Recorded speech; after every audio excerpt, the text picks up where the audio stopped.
Are rotator cuff problems ruining your workout? I'm going to show you how to fix it today.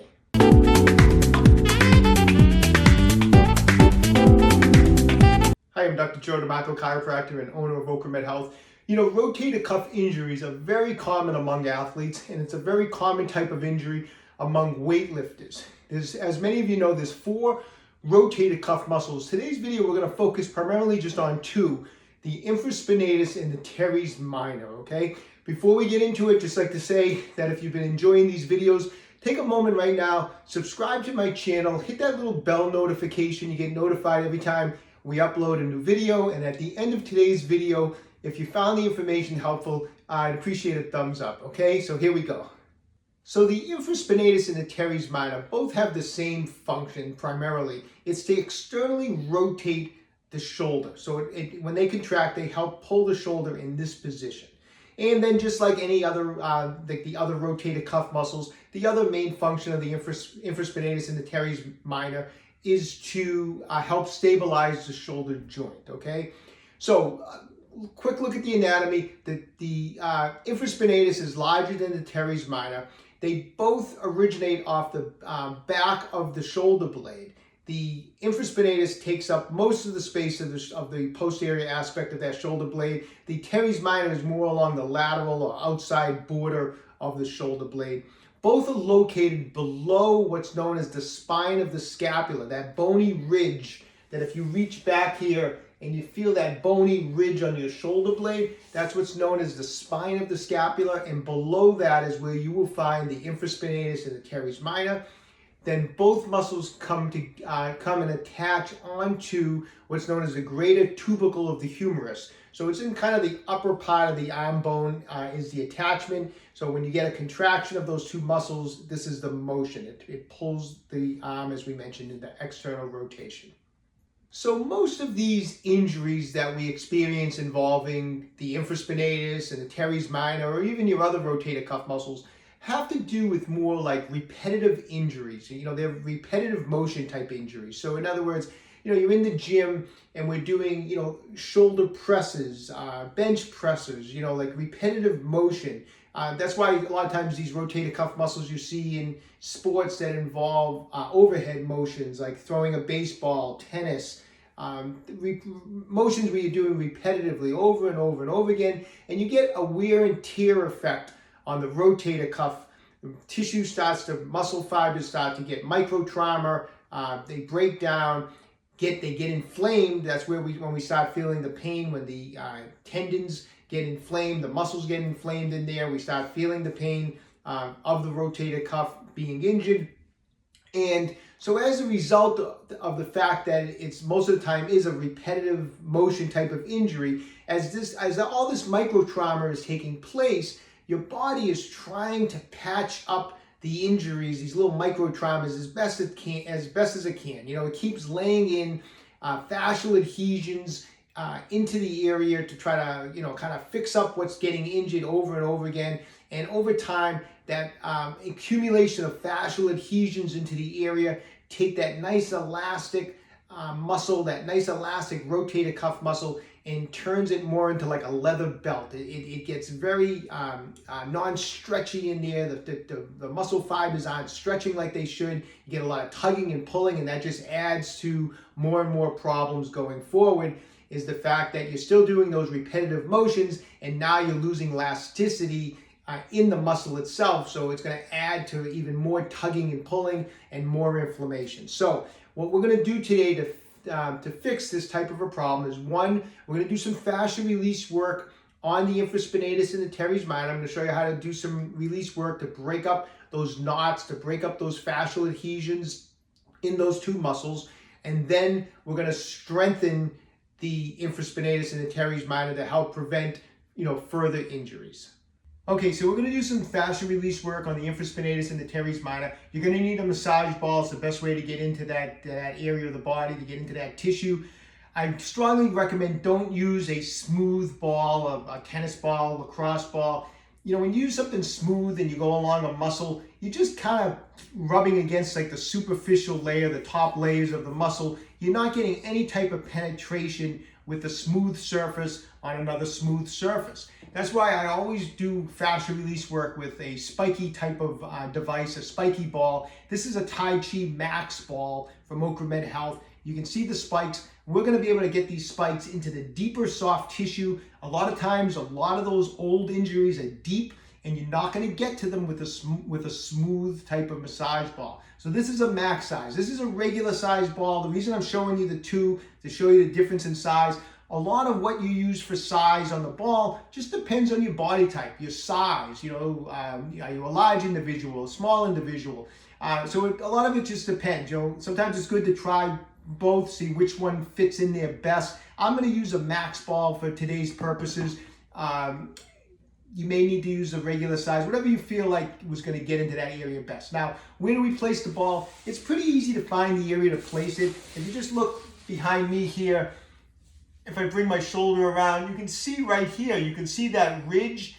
If I put my fingers on it, that's a bony ridge, and that's the spine of my scapula. So if I put my fingers here, I feel that big bony ridge right there. And if I roll my fingers down below it, there's my infraspinatus. It's right below the spine of the scapula, so I can actually hook my fingers right on the spine right here, and right below it is the infraspinatus and the teres minor, and that's where I'm going to place the ball, okay?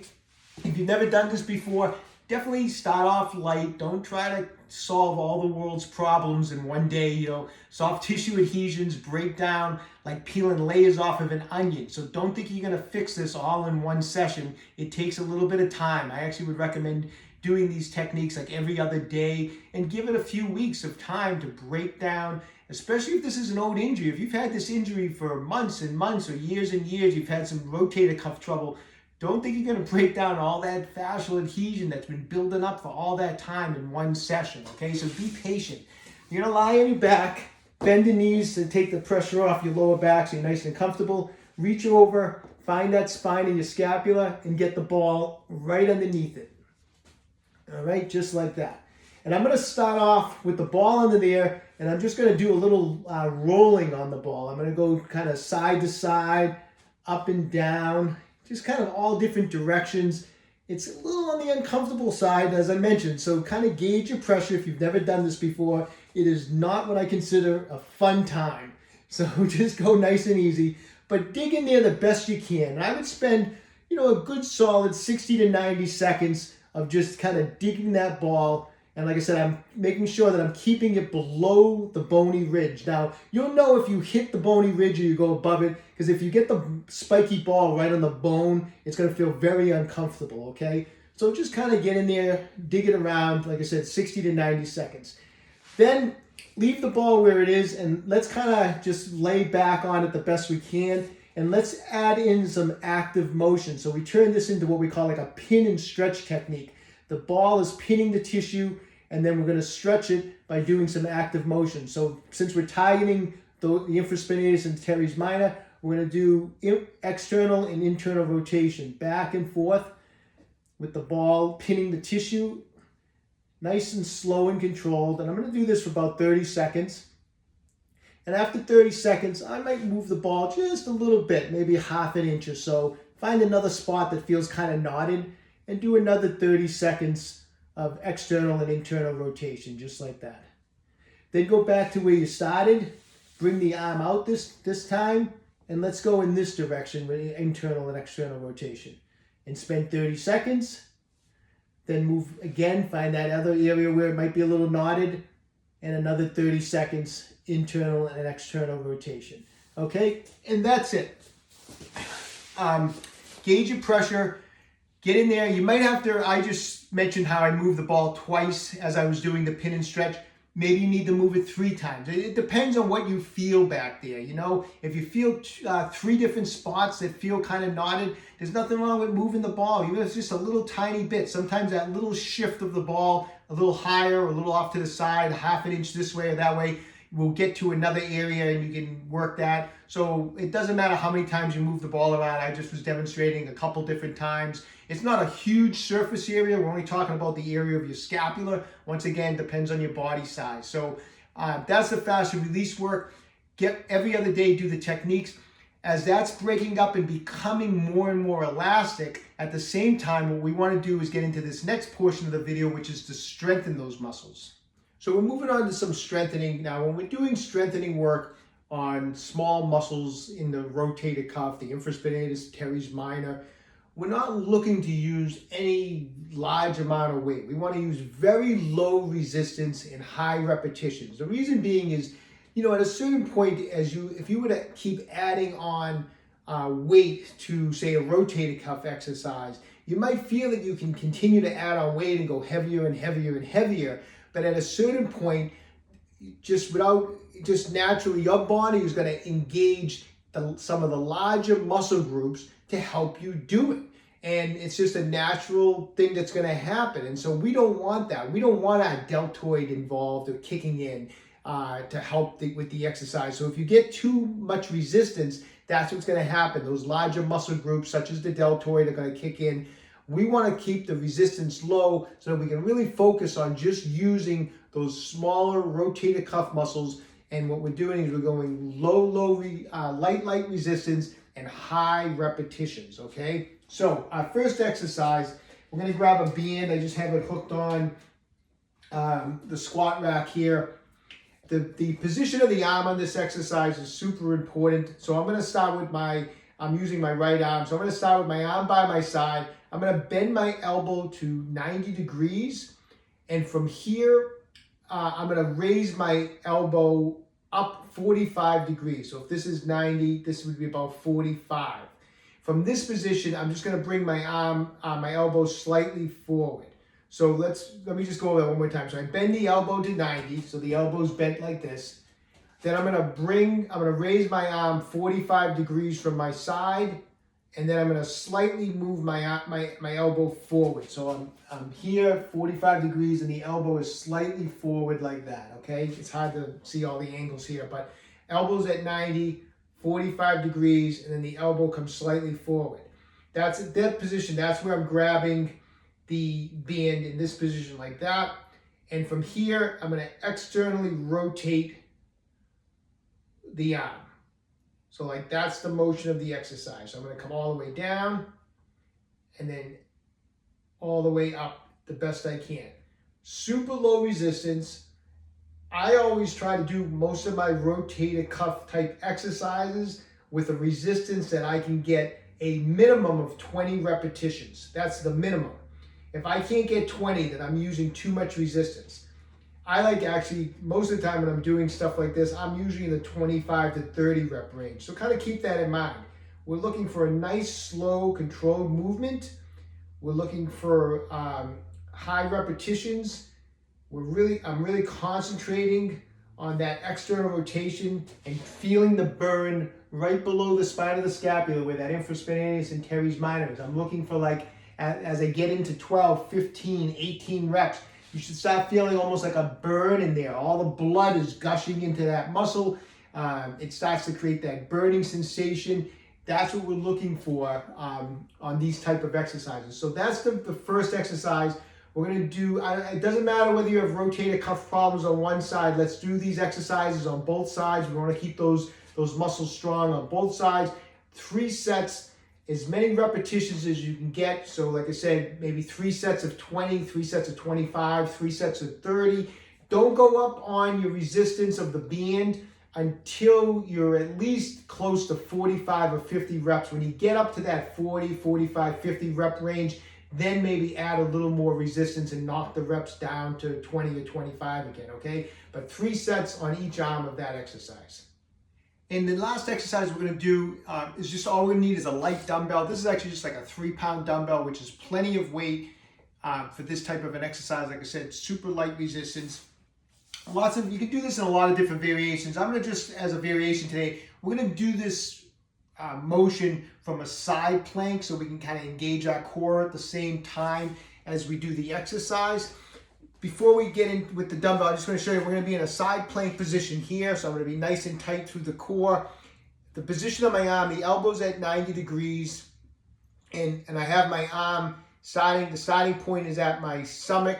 And we're going to be moving it into this position, into external rotation. Now, it's okay to come all the way forward this way, But the important part of this exercise is do not come forward to your stomach by rotating, letting your shoulder rotate forward.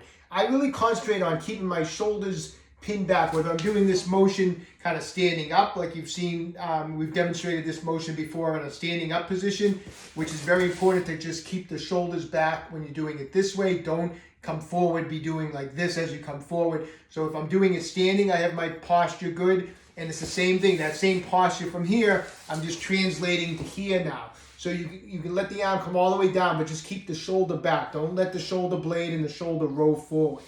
And that's going to be the motion. So I'm going to get back into that side plank. Lift up here. Stay nice and tight through your core. Grab your dumbbell. This is our starting position. The elbow's at 90 degrees. I'm going to externally rotate. Don't let the elbow come away on this exercise from the body. Come right to there. And then back like this. Nice, slow, and controlled.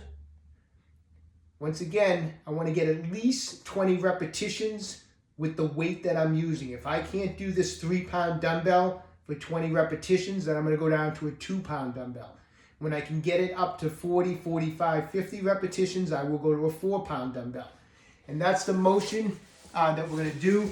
3 sets of however many repetitions you can get on the right arm. And then even if the left arm is not a rotator cuff issue, you're going to perform 3 sets on the opposite side. All right, so get working those techniques as soon as possible. You know, they work great, but they do take some time. So be patient. Don't get discouraged if your rotator cuff trouble is not better in a day or a week. Give it some time. I wish you all the best of luck for a speedy recovery so you can all get back into the gym and get back training heavy and hard, okay? All right, hey, listen, when you have a chance, visit my website, www.OcraMedHealth.com. Those Tai Chi balls that we demonstrated today are in stock and are available. Our SRI 3.0 massage gun is in stock.